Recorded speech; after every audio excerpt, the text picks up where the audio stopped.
விஜய் வந்து நடந்த விஷயத்த எல்லாத்தையுமே வந்து யமுனா தவறான வந்து முடிவுக்கு போனது எல்லாத்தையுமே வந்து சொன்னோன்னே வந்து கதறி அழறாங்க. நம்ம வந்து சாரதா, சாரதாவால தாங்கிக்கவே முடியல. இவ இப்படி பண்ணிட்டாளே!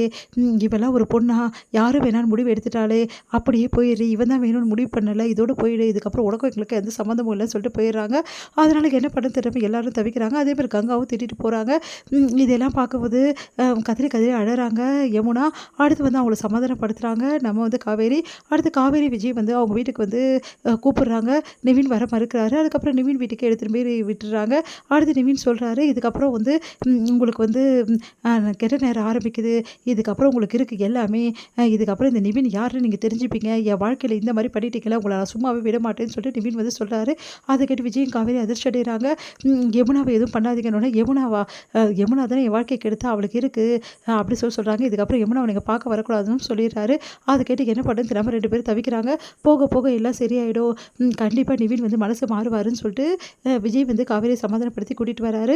அடுத்து வந்து இங்க யமுனா வந்து அழுதுட்டு இருக்காங்க. அவங்களால தாங்கிக்க முடியல. நடந்த விஷயத்துல யோசிச்சுட்டு இருக்காங்க. நிவினும் சரியா பேச மாட்டேங்கிறாரு. நிவின் கிட்ட போய் யமுனா எவ்வளோ பேசி பார்க்குறாங்க. நிவின் வந்து இதுக்கப்புறம் உனக்கு எடுக்க எந்த பேச்சுவார்த்தை இருக்கக்கூடாது. நீ எல்லாம் ஒரு பொண்ணா அப்படின்னு சொல்லிட்டு ரொம்ப மோசமா பேசுறாரு.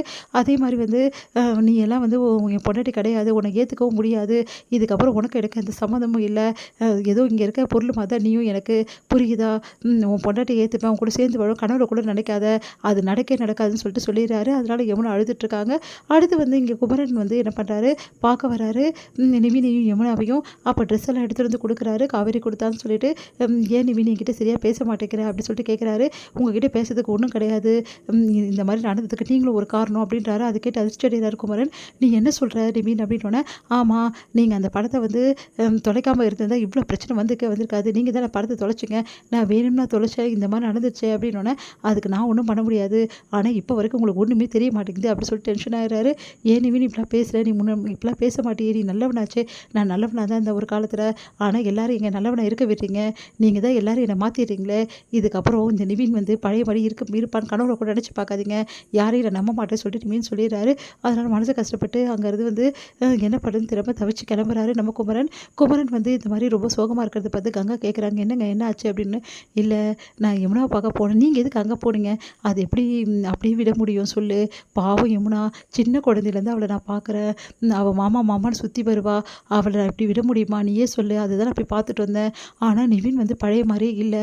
அவன் ரொம்ப கோவமாக இருக்கான் அப்படின்னோடனே, பின்ன கோவம் இருக்காதா? மிரட்டி கல்யாணம் பண்ணால் யார் தான் வந்து சந்தோஷமாக இருப்பாங்க? பின்ன அவனுக்கு கோவம் இருக்காதா? அவனும் ஒரு மனுஷன் தானே அப்படின்னு கேட்குறாங்க. எல்லாம் கரெக்டு. நம்ம என்ன பண்ணோம்? நம்ம மேலே ஏன் கோச்சிக்கிறான் அப்படின்னோடனே, எல்லார் மேலேயும் விருப்பம் வரதாங்க செய்யும். நீங்கள் சும்மா போய் அங்கே போய் நின்று டென்ஷன் ஆக்காதீங்க, புரியுதா? சரி, எனக்கு இதெல்லாம் ரொம்ப கவலையாக இருக்குது. யமுனாவோட வாழ்க்கை என்ன ஆகும்? ஏன் அவள் இந்த மாதிரி தப்பான முடிவு எடுத்தா அப்படின்னோடனே, என்ன பண்ணுறது? அவள் தலையெடுத்து அவள் வேணும்னு பண்ணிக்கிறா. அதுக்கு நம்ம ஒன்றும் பண்ண முடியாதுங்க. நீங்கள் அங்கே போய் திட்டு வாங்கணும்னு அவசியம் கிடையாது. அதனால் நீங்கள் ஒன்றும் போவேணாம். அவள் வாழ்க்கையை அவளுக்கு பார்த்துக்க தெரியும். வேலையை பாருங்கள் அப்படின்னு சொல்லிட்டு போகிறாங்க.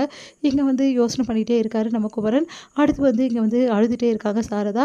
அவங்கள சமாதானப்படுத்த எவ்வளோ முயற்சி பண்ணுறாங்க நம்ம கங்கா. அடுத்து வந்து என்ன பண்ணுறாங்க, நம்ம காவேரி வந்து பார்க்க வராங்க. இங்கே வந்து அவங்க அம்மா திட்டுறாங்க, எதுக்கு நீங்கள் வந்த அப்படின்னு சொல்லிட்டு. நீ என்ன சொன்னாலும் சரி, நான் இங்கே தான் வருவேன் அப்படின்னு சொல்லிட்டு காவேரி சொல்கிறாங்க. இப்படி பண்ணி வச்சுட்டு இங்கே வந்துட்டு அம்மா அம்மான்னு சொல்கிறியா? ஒரு வார்த்தை எங்கள் கிட்டலாம் சொன்னியா அப்படின்னு சொல்லிட்டு டென்ஷன் ஆகிறாங்க. அக்கா ப்ளீஸ்க்கா, நான் என்ன சூழ்நிலை பண்ணேன்னு கொஞ்சம் புரிஞ்சுக்கக்கா அப்படின்னு கெஞ்சி பார்க்குறாங்க. போயிட்டு இங்கே மூஞ்சிலே முழிக்க விரும்பலை. நீ ஏன்டி இப்படிலாம் பண்ண அப்படின்னு சொல்லிட்டு டென்ஷனாக வராங்க. அவங்க அம்மா கிட்டே பேச போகிறாங்க. அவங்க அம்மாவும் பேச மாட்டேங்கிறாங்க. அதனால் காவேரி மனசு கஷ்டப்பட்டு வீட்டுக்கு வராங்க. இங்கே வந்து என்ன காவேரி, எதனால் இப்படி இருக்க அப்படின்னு சொல்லிட்டு கேட்குறாரு நம்ம விஜய். எனக்கு ரொம்ப கஷ்டமாக இருக்குங்க. இந்த பிரச்சனையில் எப்போ தீரும்? கண்டிப்பாக தீர்ந்துடும், கவலைப்படாத அப்படின்னு சொல்கிறாரு. உங்களை நான் எவ்வளோ தப்பாக நினச்சிட்டேன். எனக்கு ரொம்ப கஷ்டமாக இருக்குங்க. நீங்கள் எவ்வளோ சொல்லி பார்த்தீங்க, ஆனால் நான் கேட்கல. நீங்கள் கண்டிப்பாக இந்த கல்யாணத்தை வந்து பண்ண மாட்டீங்க. நீங்கள் வந்து இந்த மாதிரி தான் பண்ணுவீங்க. நீங்கள் என்னை விட்டு கொடுத்துருவீங்கன்னு நினச்சேன்.